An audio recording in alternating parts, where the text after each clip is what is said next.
Welcome back to another episode of Rock Boys Football. Mike Elko and Texas A&M.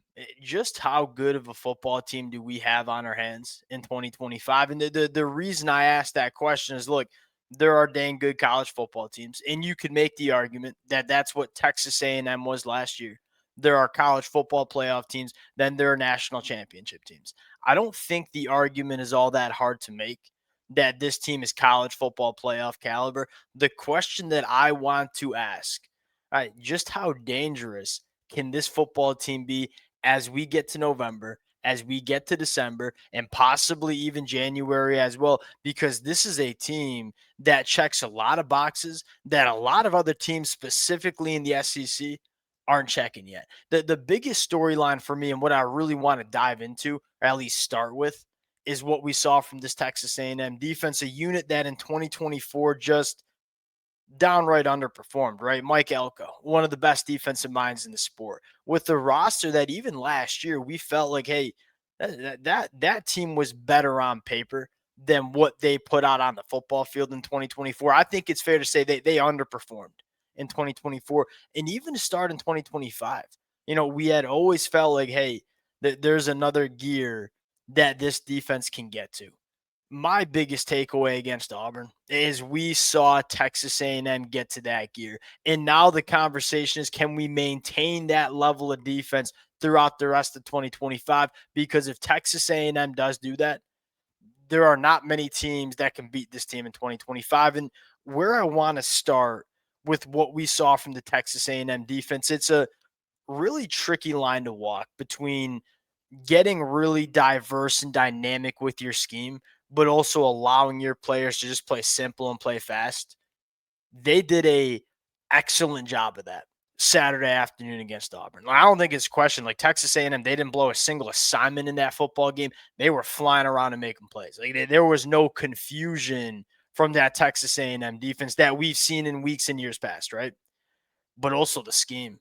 That this was as comprehensive and as dynamic of a defensive scheme we've seen thus far under Mike Elko. A lot of different box counts, a lot of different defensive fronts, a lot of different zone drops, a lot of different blitz packages. The thing that stood out to me the most is Mike Elko had Jackson Arnold in a terror chamber, had Hugh Freeze in a terror chamber, had that offensive line in a terror chamber, but you did not sacrifice any communication on the back end.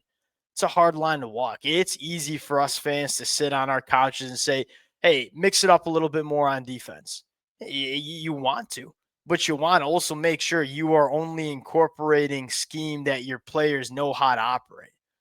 They walk that line beautifully on Saturday afternoon. Then the other storyline is this was the most complete performance from this Texas A&M defense that we've seen under Mike Elko. And what I mean by that is all three levels of this defense were really damn good. We'll get into it a little bit more, but I want to start with this. One, we weren't missing tackles. We weren't blowing coverages.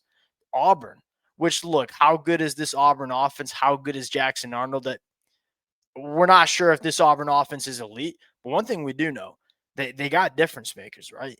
Cam Coleman, Eric Singleton, they got guys that can find explosive plays. Texas A&M gave up only one play that went for 20 plus yards on the game.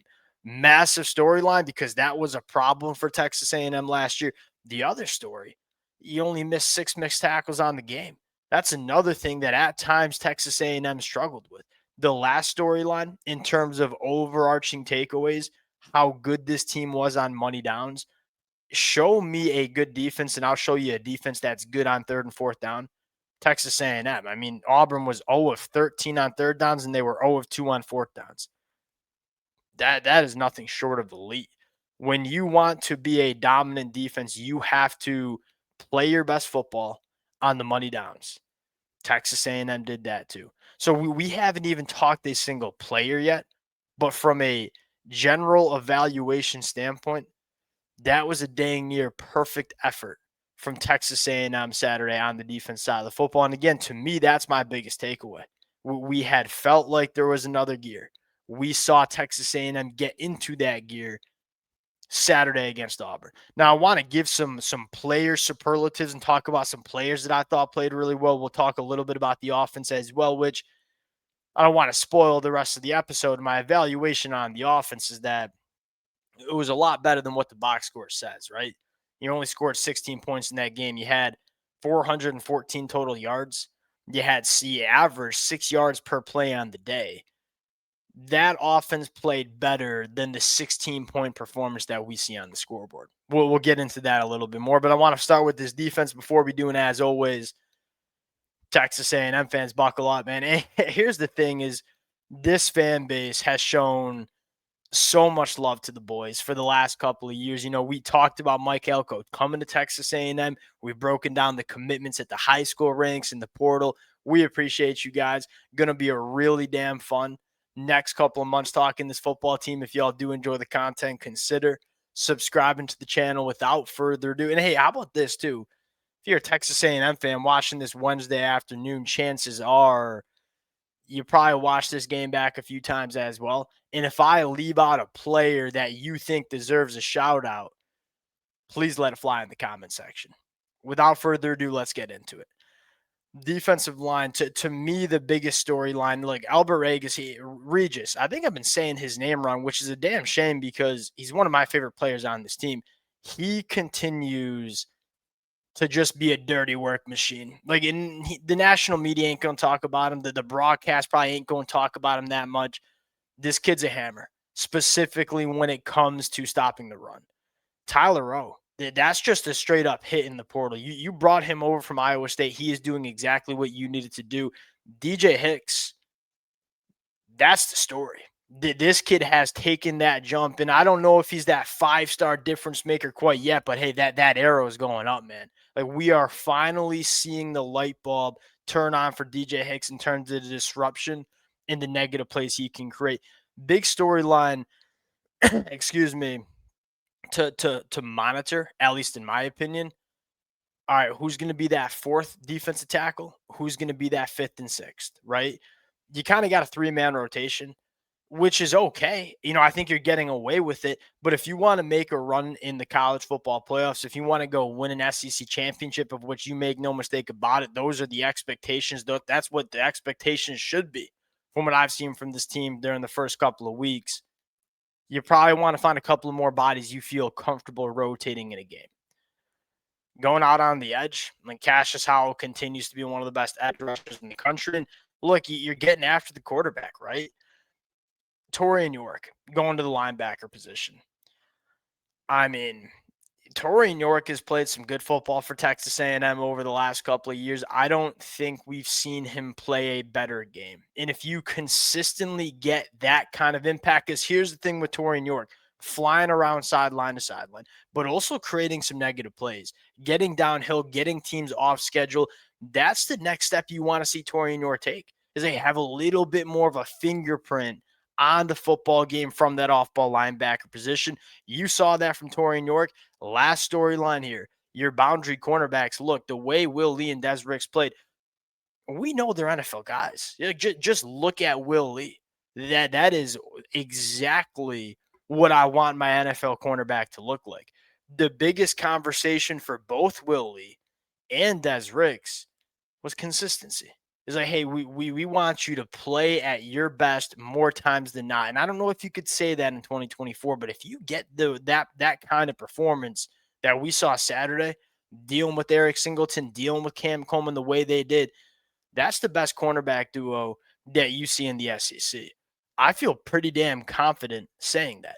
I mean, doing a really good job with some of the best wide receivers you're going to see on your schedule. All three levels, Texas A&M played extremely good football on defense, and it all just seemed to click. It all just seemed to come together. And if I'm a Texas A&M fan, look, there's reasons to explain why it got off to a rough start in 2024. You had a brand new, not only coaching staff, but a brand new roster. Last year, you looked at this depth chart, it was a bunch of red names, and red names meaning transfer portal additions. This is a brand new football team with a brand new coaching staff.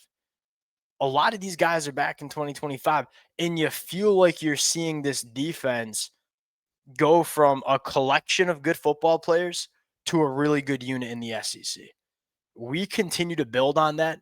This defense can be one of the better units that, I'll say this, Auburn played or excuse me, Texas A&M was at home against Auburn this weekend.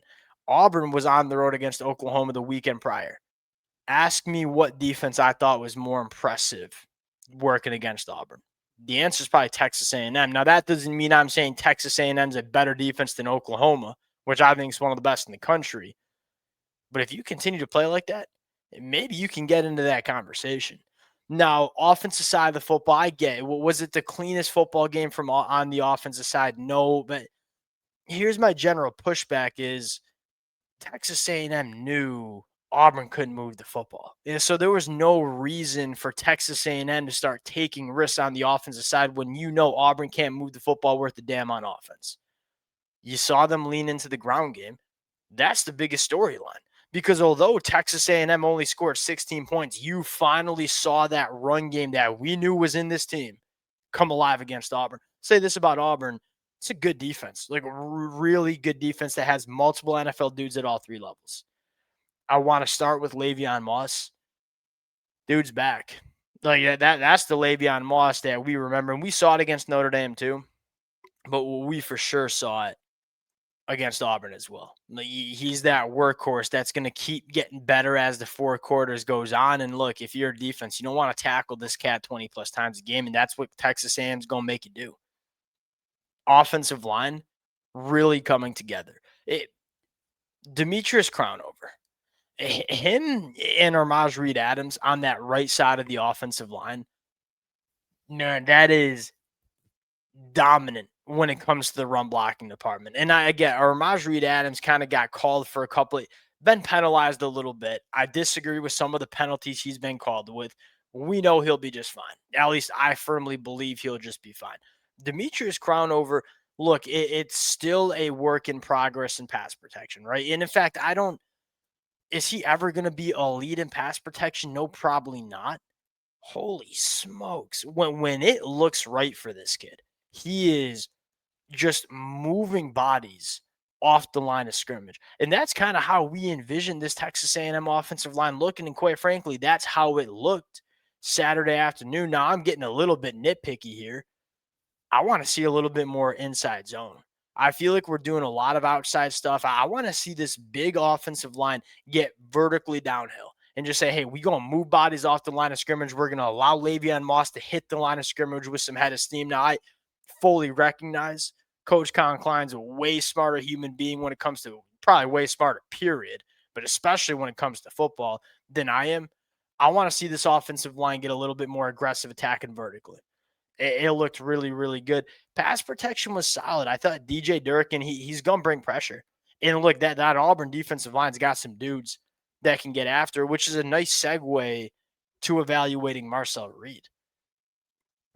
It wasn't the cleanest football game from Marcel Reed against Auburn. You continue to see this kid getting better at the sport, right?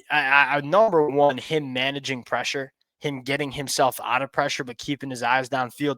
Every time I watch Marcel Reed, it seems to be like, hey, we're more comfortable staying in the pocket, keeping our eyes downfield. When it's time to extend plays, we're going to extend plays, but we're also going to keep our eyes downfield and try to be a playmaker with our arm. We know you're an athlete, and he'll show you his athleticism at times. Much more comfortable standing in the pocket, keeping his eyes downfield, and delivering footballs.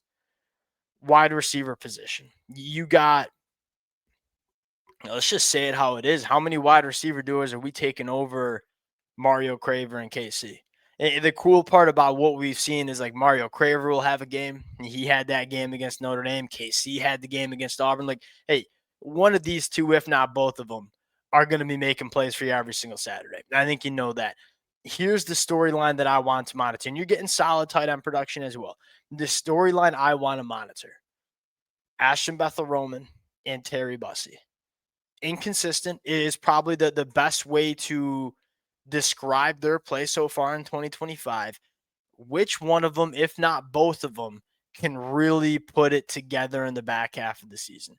Because if you get that, and all these defensive coordinators may, all right, we got to try to take away Casey. If we can take away Casey, then we got to try to take away Mario Craver. Well, guess what? If you take away both of them, you're probably giving some ideal matchups to Ashton Bethel-Roman and Terry Bussey. Which one of them, if not both of them, can emerge as difference makers for Texas A&M somewhere down the road in 2025. Because if you get that third wide receiver, and we know that they both can be dudes, if we get that third wide receiver really putting it together, the ability for Texas A&M to run the football, the ability for them to make plays in space on the outside, it becomes an offense that is so multidimensional, it's almost impossible to deal with.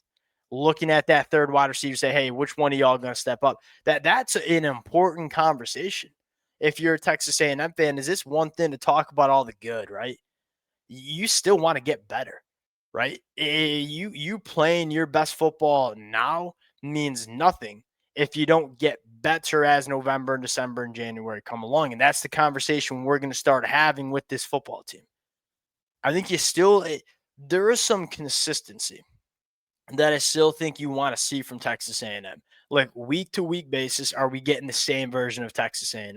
We continue to see that this team's off to the races because we've been saying it for a decade. Like this team's always had the talent to bang with the best teams in the country, and this year's no different.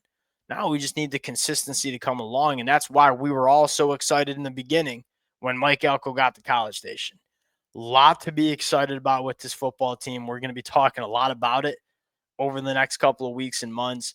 Appreciate you guys rocking with it. It feels freaking good, man, to talk about this team playing the way it should be and playing some good football on Saturdays. Appreciate you guys. If y'all do enjoy the content, consider subscribing to the channel, and we'll talk to y'all later. Peace.